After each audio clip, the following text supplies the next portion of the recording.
If your company is remote or hybrid, then you know how hard it can be for employees to build meaningful connections with each other. Well, this week's sponsor is here to solve that, and they are called Mystery.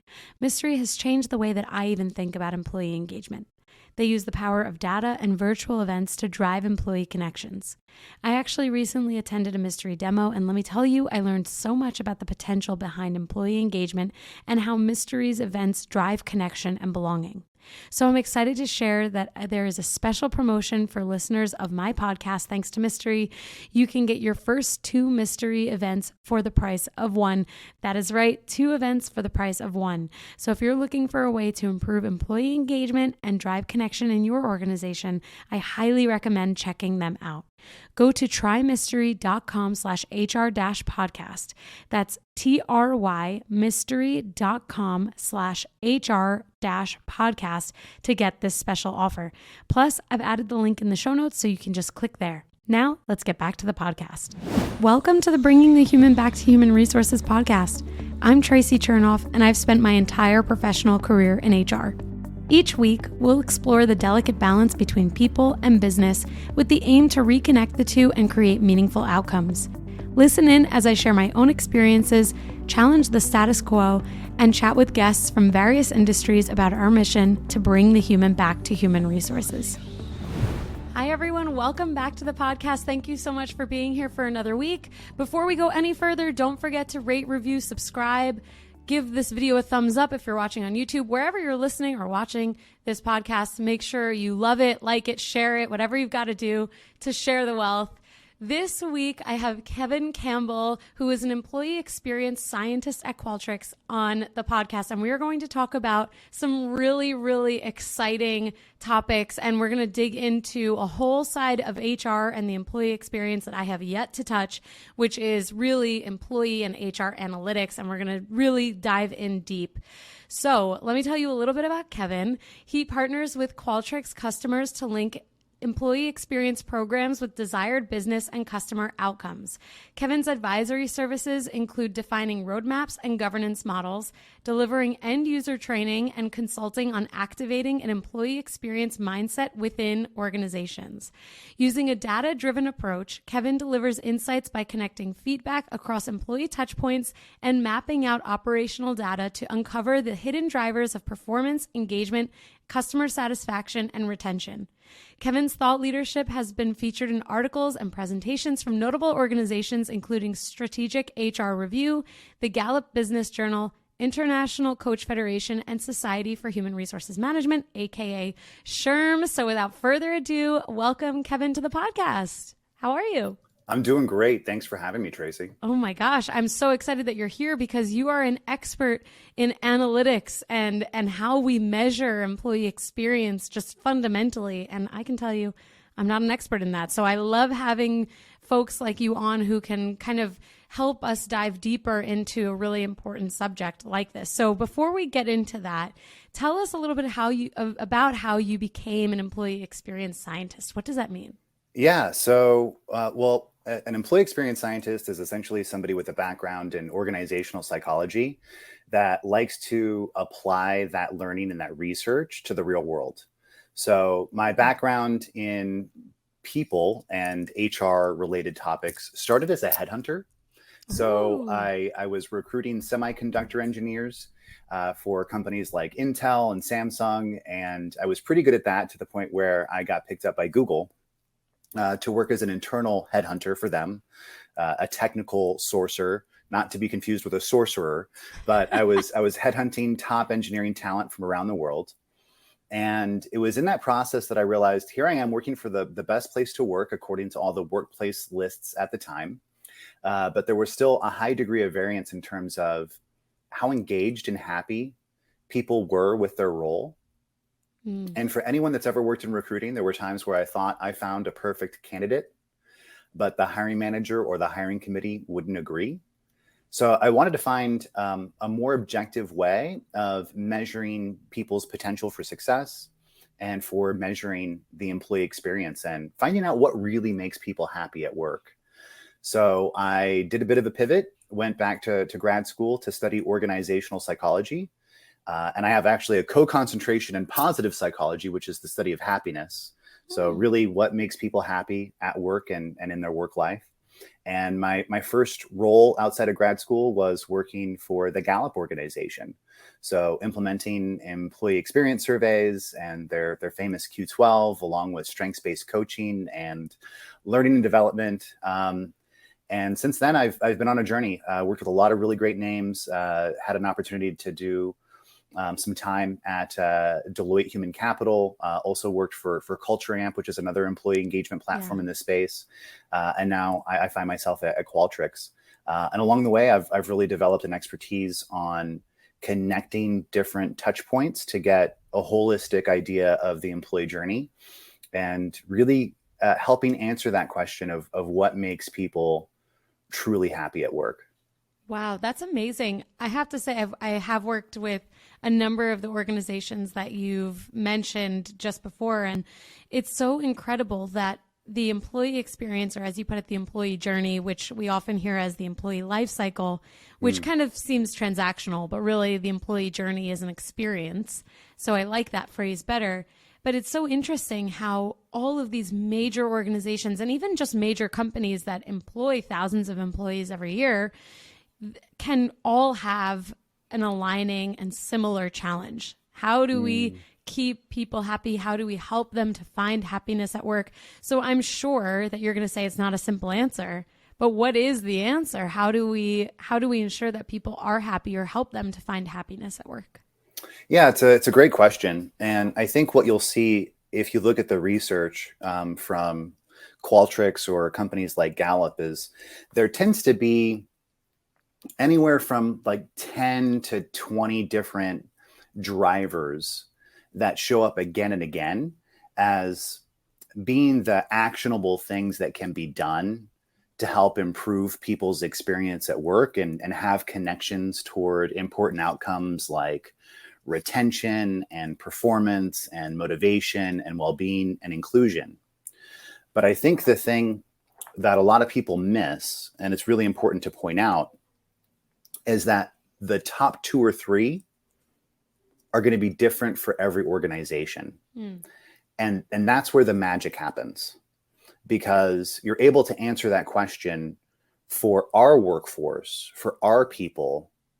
What's going to be the thing that we can focus on that will make the biggest difference in terms of whether or not people are happy, motivated to go above and beyond, and want to stay with the organization long term. And that's if only everything was this way. The analogy that I like to give is that engagement or well-being or happiness or whatever those outcomes that you're looking to create within your workforce are, those are sort of like health indicators. If we were to use a personal health analogy, right? You have your lipid profile, your cholesterol, your triglycerides, you have your BMI, which is your weight and your height. You have some subjective measures like whether you feel like you can do all the things that you intend to do relative to other people your age. But you can't necessarily improve your cholesterol level just by willing yourself into having better cholesterol. Just imagine if you could. You have to do things like clean up your diet or exercise more or meditate or do all these different activities. And wouldn't it be nice if you could go to the doctor and not only could they tell you what your levels are, but they could tell you, here's the 2 or 3 things that you specifically, Tracy, according to your genetics, could go do in order to make these improvements. Now, we can't do that with our personal health, but with analytics, you have the ability to do that with your organizational health. You can know of all the things that could be done to improve the employee experience, paying people more, giving them ping pong tables, giving them more time off. Of all the things that could be done, what are those few things that are going to improve the employee experience and improve business outcomes? So it really gives you that gift of focus and ability to get the highest return on your action and investment. That's really interesting. I'm glad that you mentioned that every organization is going to have its different priorities, because actually the perfect way to think about this in my mind is that you have to really know your population. You have to really know your employees, their needs, the environment that you are creating from an experience perspective, we've spent a lot of time over these last few episodes on my podcast talking about the growth mindset and aligning in values as an individual and with your organization, and that you have to kind of reconcile some things when it comes to matching values, because not every organization is going to value the same things that we necessarily do as an individual, and vice versa. You might not value the things that an organization does. So it kind of brings back this idea for me that, and I know we're going to touch on surveying, and I'm going to save that for a little bit later because I have some other questions to ask you. But, when I think about how we know our people and how we know what they want, a lot of what I have spoken about is that even when you think about like an hourly employee's experience, the person making the decisions for those hourly employees is not an hourly employee themselves. So how are you as a decision maker really making sure you're solving a problem for the person who's saying, hey, you need to help solve my problems for me? So it's an interesting way to think about that you can't focus on everything. You can't solve everything, but what are the priorities for your organization? That's absolutely right. I mean, I think of a great example of that is two organizations working in the medical field. One was a network of hospitals and the other was a medical device company. And they were trying to understand how to attract more talent to their organization. For the hospital, it was nurses. For the medical device company, it was sales reps. And the assumption that the people that were doing the employer branding made was that nurses want more mission and purpose in their work and that sales reps want more money. But when you actually looked at the analysis, you looked at the analytics, turns out that nurses always get a sense of mission and purpose in their work. So the thing that actually made a difference for them was things like compensation and work-life balance. Medical device reps always tend to get paid really well. And if you're a great salesperson, you can sell a number of different things and make really good money. But the main differentiator for them was actually that sense of purpose. Wow. So it's good to have a hypothesis around how you think people are wired, but you always want to test that against the data.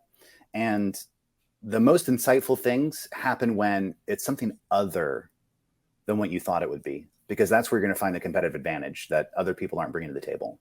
Right. I love this. This comes back to a point that is made often on this podcast, which is you have your beliefs and you have to challenge them. You have to surround yourself with people who think differently. You have to ask a lot of questions and you have to challenge the status quo. I love that it really, sometimes I'm sure for folks, it can feel counterintuitive because we've come up through an organization and we know what it was like when we were, at the working level. And I say that as far as entry level goes. And then you climb into a decision-making role and it actually can be very easy to forget what that experience is, but also the environments change constantly. And this is kind of what I want to allow us to segue into this next topic for us, which is getting into an analytical space within HR, within an organization. Now, I shared, I'm not an expert in this. Certainly, I do HR analytics. I have done that throughout my entire career. But there are actually specific jobs for folks who are really analytical and like to take all of this data and make sense of it for people who are maybe more on the front lines of HR and people facing more directly. So can you help the listeners to understand how they could, if they are interested in an analytical experience, how they could get into the world of analytics and people data? It's really interesting because people come from a variety of backgrounds that work in the people analytics space. Some have a background in the social sciences like myself. So organizational psychology tends to be the biggest one, or some people call it quantitative psychology or psychometrics. And then other people come at it from a data science perspective. So maybe they have training in computer science or a strictly data analytics field. So maybe they're more programmer oriented and they know how to write code. And some people come at it from an IT background, but the data science background and or the statistics background and the social science background tend to be the fields that people have some sort of training in. And I think it's really interesting because people analytics borrows from each of those fields, and each has something that they bring to the table. So for instance, a lot of times people with a data science background might have more sophisticated analyses that they can do, but they may not necessarily have the context around why the numbers correlate or the story behind what they're seeing. Whereas somebody with a social science background or an org psych background might have more depth of understanding around the literature and the research and the why behind what's going on. So they might be more concerned with the methods than the actual stats. But when you bring the two together, it creates a whole that's greater than the sum of its parts. So I think part of it is understanding how many different types of roles and things that can be done with analytics there are, and understanding the place where you want to play and what lends itself most closely to your talents and strengths. Right. A big part of it is just being a storyteller. Like, how can you take a pile of numbers and put that into a coherent narrative that makes sense to most humans? Like, that's a big part of it. It's true. I love that. I love that analogy. And actually, I have had the pleasure of working with one person specifically that I'm thinking of, who was such an exceptional and is such an exceptional analyst that she could write a book. I mean, the way that she tells stories, the way that she takes the data and tells a story through her decks and spreadsheets and charts, it's unbelievable. And it's a skill set that I think she learned, from what I can remember, she's a former colleague of mine, she actually learned while on the job. Like, she never went to school for, any of these things, or it doesn't have the background that you had shared is commonly found in these roles. And she was in kind of like an entry-level HR role, and she realized that this was something she was kind of good at. She's unbelievable at it. I was like, you're being way too humble. You have to know your own strengths. And it's just incredible to see how, for me, she was a colleague of mine. So I was on the people-facing side of the business, interacting. I was in retail, so interacting with our store managers, district managers, et cetera, and above. And she was able to take all of the information that is basically, to your point, just a pile of numbers, and really tell a story that and having her as an ally in this way helped us drive priorities and focuses for the business that otherwise wouldn't be as compelling without the data. So these are really, to me, some of the most critical roles in HR. To have an amazing analyst, it's unbelievable. I'd say that storytelling role and that translator role is in many ways the missing piece. There's a tendency to collect this data for the purpose of insights and understanding, which isn't a bad thing. But insights and understanding don't improve the employee experience, and they don't improve your business outcomes. Taking action on those insights is what makes those things happen. And if you're not visualizing the data, telling the story, and communicating that in a way that resonates for frontline people, you're really just spinning your wheels. And a lot of it goes back to something as simple as the words that we choose to use and where we place our emphasis. An example might be, people that are newer to this might say something like, engagement is 80%. Nothing wrong with that. But think about it if you say, 5 out of 10 people that we work with, or better yet, 8 out of 10 people that we work with, to use the same example, are giving that extra piece of themselves toward their work, right? To say that inclusion is at 70%, you can say, 7 out of 3 people feel like they belong here. Right. So putting the people first and talking about it in terms of, what are we really talking about here? We're not talking about a statistic. We're not talking about a number. We're talking about the sentiment, the experience, how people feel about their work and how they feel about us as a workplace. Right. And that subtle shift can make the difference between something that's just a cognitive response to something that's both a cognitive response and an emotional response, so that you're actually compelled to do something about it. Oh, I love that. And if there's anything that we know in HR, it's that we need to always and constantly reiterate and remind believers and non-believers that not only are we here to stay as a function, but that we're business leaders and we're an imperative part of the business. So if you can find a way to not only have the data, but also the emotional response and understanding and appreciation that you're sharing, Kevin, I mean, that's everything. It's literally everything. Reminds me of a quote from an L&D leader I worked with. If we could tell people something one time and they remember it, we'd all be out of a job. So that repetition is super important. Yes, it's really true. And actually, I think the natural next question is, okay, well, we have to get this data from somewhere. And in getting data, we're either asking a lot of questions or we're receiving a lot of inputs from a lot of people, because you have to, in order to have really interesting data, you have to have enough data points to make it compelling and to ensure that it's statistically significant. From what I can remember from my grad program, that is somewhat accurate, I hope I'm remembering correctly. But statistical significance is really important. And so to boil this down, if we're getting data from people, that means we have to be asking those people questions, but not only questions, the right questions. So let's move into this idea of surveying. I know we're going to touch on this idea of drowning folks in surveys and having too much data collection, asking too many questions potentially. So where do we start? How do we ask the right questions? Is it that we need to know what we're looking for first?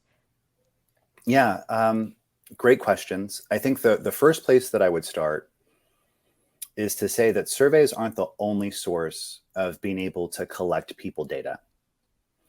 So there are proactive as well as passive listening channels. And an example of that is Glassdoor. There's a lot of data about your organization that sits on that website that you didn't actively collect, but you can use to act on. Every time somebody is onboarded within your organization, there's data that's being collected. There's information that's sitting in your HRIS. And if you think about employee listening and improving the employee experience as being a conversation and a relationship, it'd be really weird if you and I were to have a relationship, but only one of us asked all the questions. Yeah. And if only one of us was ever to initiate the conversation. So always on listening channels are another venue that you can have. At Qualtrics, as an example, at the end of every all hands, there's a QR code that flashes. That's an opportunity to give feedback on that particular all hands meeting. You walk into one of the restrooms and there's a QR code to give feedback if something needs to be fixed. A lot of organizations will have web intercepts on their intranet or on their expense report portal so that you're constantly improving the digital experience. Now, the caveat to that is that if you're going to have these intercepts where the data is being collected, you have to have a person or a system on the other end that's actually acting on that. And sometimes it can be a system. Sometimes it could be opening up a ticket in ServiceNow to create some sort of automated process, or opening a ticket with the custodial staff so they can clean up the bathroom. It doesn't necessarily have to be a human being, but there either has to be a human being whose job it is to follow up on those things, or some sort of process whose job it is to take action on that.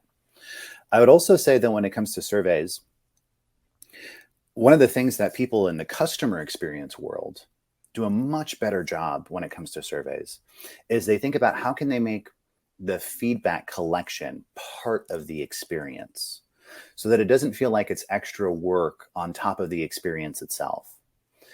Every business trip that I go on, I probably do like 7 surveys and I don't even think about it. I take a survey on the Uber trip to the airport. There's usually some sort of feedback system at the airport itself. I finish my audiobook on the plane and rate the audiobook on Audible. Then I take a lift back to the hotel room. There's usually some sort of survey as part of the hotel check-in process. I order some food on DoorDash and I rate the driver. And then I go back to Yelp and I rate my food. How have I never thought about that? And the reason we don't think about it is because it Yeah. feels like it's part of the experience and it feels relevant to what's happening. Right. Yeah. So pinging people with constant questions about how are you doing? How are you feeling? Isn't really actionable. But if you're in the process of onboarding and someone asks you if you have your laptop, if you've met the colleagues that you need to meet in order to do your job well, have you had a level setting conversation around expectations with your manager? These are all very relevant questions that you're eager to give feedback about. So being intentional about measuring the subjective experience along all of these objective happenings and being intentional in what you want to understand and help people with along the way can make it so that you don't even think about these surveys. It just feels like part of doing the thing. Wow, that's really interesting. This was a light bulb moment for me to realize how baked in the surveying experience is just in standard, regular, everyday life. I mean, the moment you mentioned Uber, I'm like, oh my gosh, when I rate it 5 stars, when I rate a driver, and I always rate a driver 5 stars, even if it's not a 5-star ride, because I'm like, you know what, overall, great experience. And when I think about that to your point, this is part of the motion of being connected to a business or an experience or a platform, especially in a remote world, because that's immediately where I go because I work fully remotely. I'm asking myself now, as you're sharing this, well, how do I provide feedback in the as part of just an everyday muscle movement? And if not, there's a miss there, because actually feedback, everyone can say that their company appreciates feedback, but until feedback is given every single day, how much can we appreciate it? Because we're only getting it during certain moments. So I'm thinking about all of these moments in my experience, whether as part of the decision-making process or on the receiving end of a decision-making process.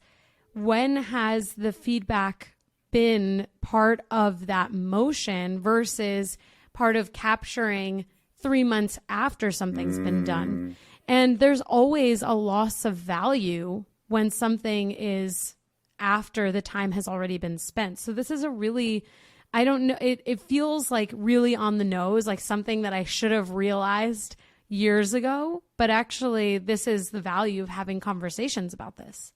You're not alone in that epiphany, right? I think a lot of people are saying, okay, how can we take that feedback to action cycle and tighten it up to the degree possible? Right. I think one of the big challenges when it comes to acting on this data is that organizations sometimes overemphasize formal company-wide actions and process changes. And those things can take a long time and they can be really, really risky. So a classic example that I like to use is you find out that recognition is an area for improvement. Find out that if you recognize people better, they'll be more motivated, they'll stay longer, they'll serve their customers better.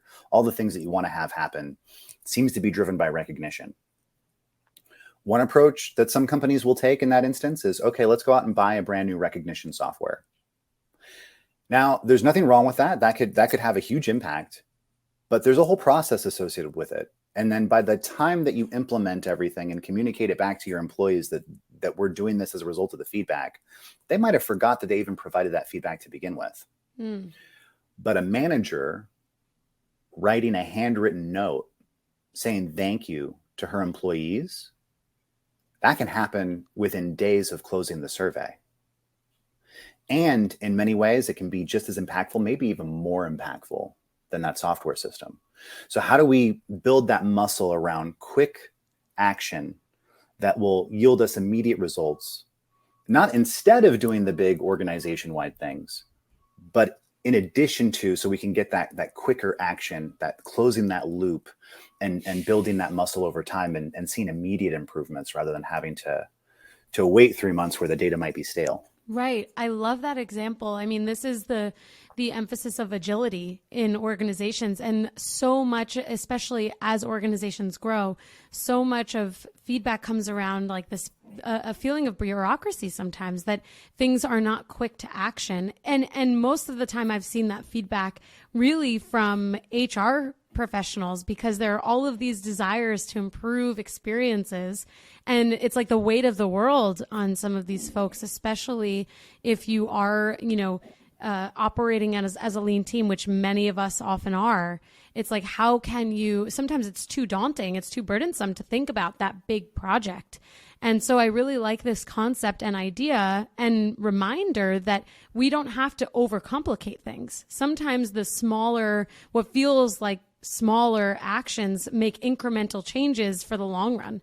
And to your point, I mean, two things can be true at once. You can do that handwritten note, which if you go back a number of episodes, there was a guest who actually talked about how this was the best way that he's ever recognized his team is through handwritten letters, because of the impact that it has for the receiving party. So two things can be true at once, and we can also realize that this is a reminder for not overcomplicating things and just kind of like coming back to the basics.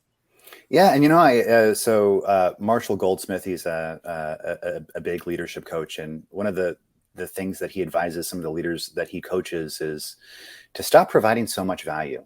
And I think part of that is true for HR too, right? It's like maybe you're actually gonna get more done with less work by deputizing the other leaders and other managers and other parts of the business to take on some of this stuff that's traditionally thought of as HR stuff. Your job as a people leader is to lead people, and your job as an HR expert and leader is to help facilitate other leaders to get better at doing that on their own. Not to say that you're going to go away. You're always going to be there as a resource to help, but ultimately you want to teach other leaders to fish rather than continue selling them the fish. And it's tempting, right? Because, hey, you feel important to be busy and to be the one involved in all those things. And that's how you add so much value. But sometimes saying, no, these are your scores. This is your data. This is your feedback. What are you going to do to improve it? I have some ideas. I've talked to a bunch of other people leaders, and I can tell you what they've done, but ultimately what's going to make the biggest impact for your leadership and for your part of the business. Right. It's the driving mutual ownership that really allows the organization to thrive. And actually, this is something that I think is so important, and we're going to dig in even deeper on this. But just to reiterate here, I mean, you're absolutely right. We are a major pillar of our roles is to support and facilitate others, leaders in their own right, to be able to encourage and enable better performance, better engagement, better experience. And really, it's managers who are impacting employee experience mostly the most, really, or most often. And I think that understanding is really important. And I wanted to segue this. I'm so glad you brought this up, because I was looking at my notes from when we first spoke, which was many months ago. And you might not remember this, but we talked about this perception that employee experience is an HR thing.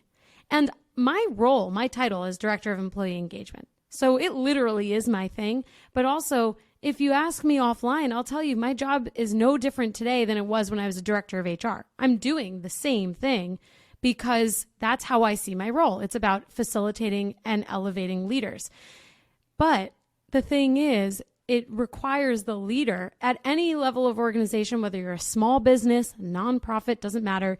Those leaders have to understand the ownership that they have over their people and their employees' experiences and how that all connects. You can't have one team with terrible employee experience or engagement, perceptions, and another with an amazing experience and expect those two teams to work really well cross-functionally. I mean, you're just going to have a breakdown. So let's dig into this. Like, tell me more about what you mean about that perception, and let's really dive into this idea. Yeah, so I like to use the shorthand ABC 1 2 3, and no, I didn't get royalty rights from the Jackson 5 to use that, but action oriented for the A, B is business relevant, and C is conversation based. So I think it starts with A, setting the expectation that there is going to be action associated with anything that we're doing. right? We're not having this program. We're not giving you this data. We're not sharing these things with you for the purpose of you having an aha moment.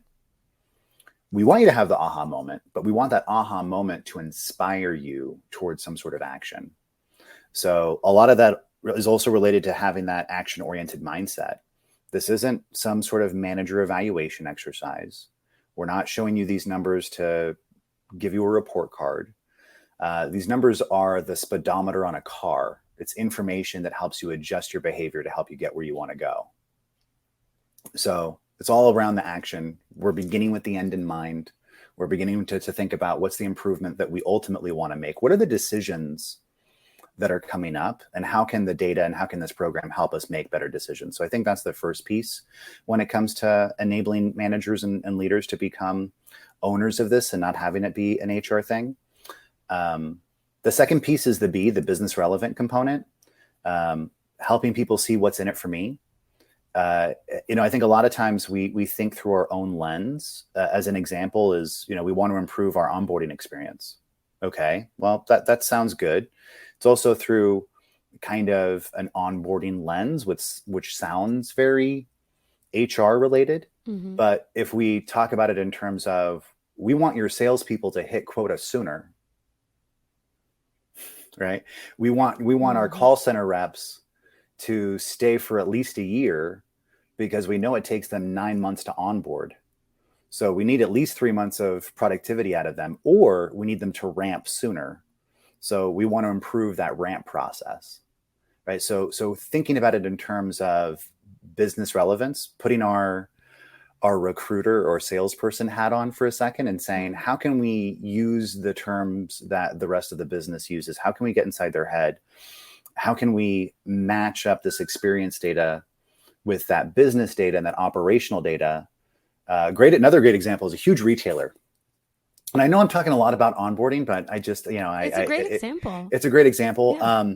Yeah. They had so much turnover and they were hiring so many new people, and they were trying to get their managers to speak with these people before they actually started their first day and set them up for success.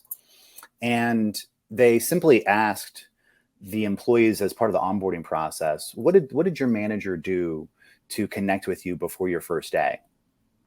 And there's a number of different ways that people might connect. They might connect over a text message. It might be a phone call, might be an in-person meeting, might be a Zoom call. The only one that made a positive difference on people's engagement and belonging was either an in-person meeting, a Zoom meeting, or a phone call. An email, a text message, not talking to them at all had a negative impact. And the cool thing about that is you can go back to those frontline managers and say, we know what very specific behavior you can do to make sure that people will actually stick around, so that you're not constantly playing whack-a-mole and having to hire and onboard new people. So it's really business relevant, right? Because frontline managers working in retail, they're thinking about the person that called out. They're thinking about the customer that's yelling at them. How do you put it in those terms so they say, oh, okay, this is not just information. This is helping me solve my immediate problem. So that's the business relevant piece. Yeah, that's really interesting. I mean, this is where the business acumen is such an important, I want to say, skill for HR leaders to have. And this has been a full circle moment on the podcast, which is now 2 years old. And it started with like HR and other business leaders. And it took some realizing, well, actually, wait a second. HR leaders are business leaders. There is influence on the business. So now the listeners who have been here for this journey hopefully are thinking about, okay, well, yeah, I am a business leader in my own right. Now, how do I drive the piece of the business that I own, which is the business, the people? Who else is driving the boat, right? It's all of these people coming together to impact an organization at an organizational level. Again, I know that I have listeners who are in nonprofit and small business, mom and pop, bootstraps types of businesses as well. But all of these businesses have the same common denominator. 99.9% of businesses are run by a human being. At some level, there are human beings in organizations. The robots also need to be managed, right? So at some level, we're talking about people. And so if every listener can think about that, how, to your point, when you can understand what motivates the leader that you're speaking with, then you're able to tell a story that's relevant to them, help them to understand why these metrics, these drivers are critical to their success. That's truly the only way. And I can tell you from personal experience, I worked at Target in the beginning of my career. I was in store as an HR manager, and I was there about 4 years. And I remember vividly, and I've taken this with me in every part of my career, that in the first 6 weeks you do your training, and the most important thing that you do, that you have to take with you through that training and when you get placed in your store, is to get the buy-in from your colleagues and from the team. And why is that? This is not some like Target revelation or Target mumbo jumbo. This is like a critical part of leadership, period. And that is understanding your audience, being able to market your message, share your story, tell your story in a way that's relevant to the listener, and to be able to focus on building really strong relationships, which, to your point, coming back to all of this discussion around analytics, when we ask these questions to understand the data, to understand where people are, so much of that could just be in a regular conversation that you're having with someone on your typical Friday lunch meeting, just having a conversation. I love that. It's so interesting because the C is conversation based. And I don't know if you contrived that or if it just happened to flow in that direction, but that was perfect. Great. Totally contrived. I learned a new term recently, which was "you're taking me to church." I don't know if you've ever heard anybody say that, but when you were talking about how HR is the business, I wanted to just like say amen, because that's so true. And it does break my heart a little bit when I hear HR professionals talk about the business. It's like, oh, no. We're the business too. We are the business too. Yes. And you know what? I think that there is place or a time and place now in society and organizations where HR leaders don't necessarily need to make as much noise around that. I think because of COVID and everything, every business relying on its people leaders, on its business leaders to support their employees at every level of their experience, that now it's like, oh, wow, what would we have done without our people leaders, without our HR function? And so maybe there's a little bit less of needing to scream this from the rooftops. But at the same time, coming back to this first point that we made earlier, you have to be able to tell a story. You have to be able to take this data and allow it to stand on its own, so that there is you can't argue, you can't debate data. Now, of course, you can have data, and I'm sure you could do a better job of explaining this.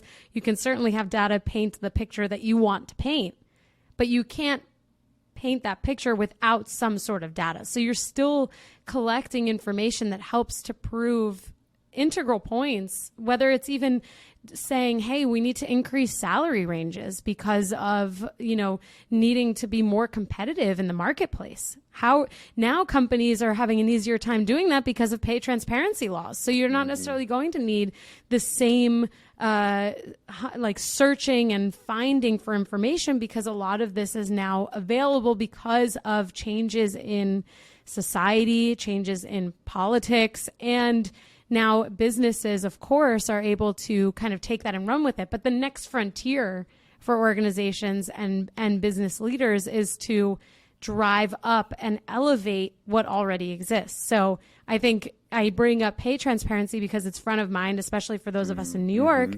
But actually, every candidate, every active employee is sitting on the sidelines like, oh, this is so great, because now I see that our main competitor is paying $20,000 more. Wow, this data is so helpful to me. I mean, this is kind of fundamentally what we're talking about. Absolutely. And I actually like, and I find it a lot more helpful when you go in with something that you're trying to prove or disprove.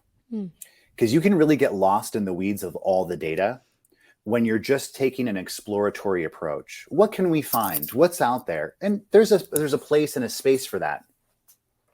However, I think going in with what's the hunch that I want to confirm, or the myth that I want to bust, can be a lot more powerful, because you're already going in with a story. hey, our leaders are talking about making some radical changes to our pay structure. And we have a lot of opinions about what should be done. How can we go in armed with data that will be the tiebreaker in some of those discussions? And it's not always a matter of black or white. Sometimes it's a matter of to what degree, right? So yes, pay is important. It's always going to be important to some degree. But under what conditions is it more important than others? And what can we do to make it more or less of an issue depending on what strategy we'll want to take? That's really, really compelling. You know, I guess my next question in really processing what you've just said is, let's say someone listening is maybe like a party of one at their organization, and they are the only person in HR, and they're carrying the world on their shoulders at this point.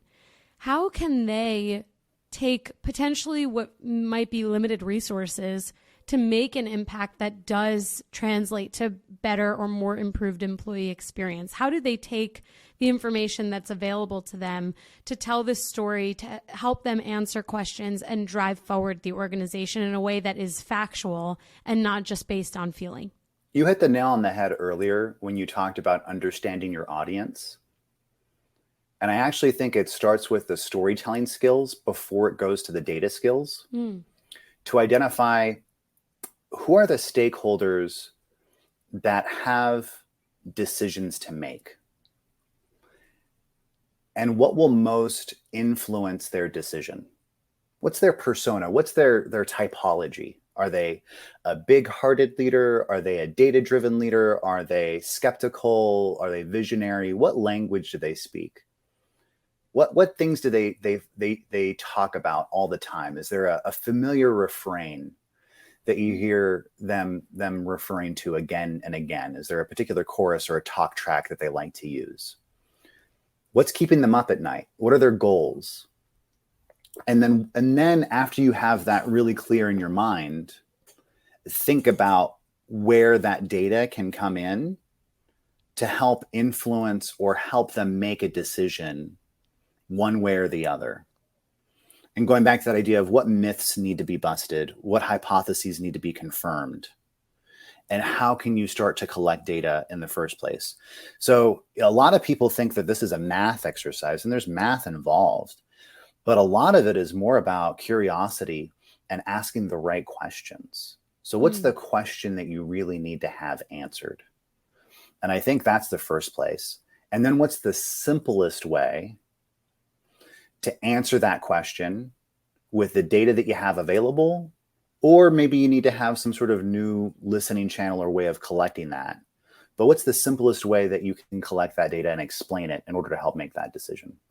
And that, when you do that, you radically simplify the process of thinking about this as some big math problem, when really it's a people problem, and the math just helps you solve that particular problem.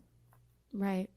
This has been an amazing discussion. I really appreciate you helping us to better understand a realm of HR that has not been broached yet on this podcast. And, you know I keep coming back to this, but it is really important that these discussions help us to understand different ways of thinking and different opportunities that are afforded to us as business leaders in an HR function. So I feel like you're going to end up being back on the podcast at some point, because I think I'm going to have many more questions once I go back and reflect. And then even when I go back and edit, I'm going to get to think about it all over again. So I just really appreciate you being our resident analytics expert and helping to broaden our understanding of this. So thank you so much. Where can the listeners connect with you? Yeah, find me on LinkedIn. Also check out the XM Institute, which is the thought leadership arm of Qualtrics. Lots of blogs, lots of content, lots of learning material there. And you can find me on LinkedIn, Kevin G. Campbell. It's easier to find me with that middle initial. And then XMP is one of my designations, which just makes it easier to find me. Look for the Kevin G. Campbell with all the letters after his name. No PhD there yet, but I figure if I get enough other credentials, it'll just sort of add up to one. Yes. I love that. And I will link your LinkedIn also in the show notes to make it super easy. Yeah.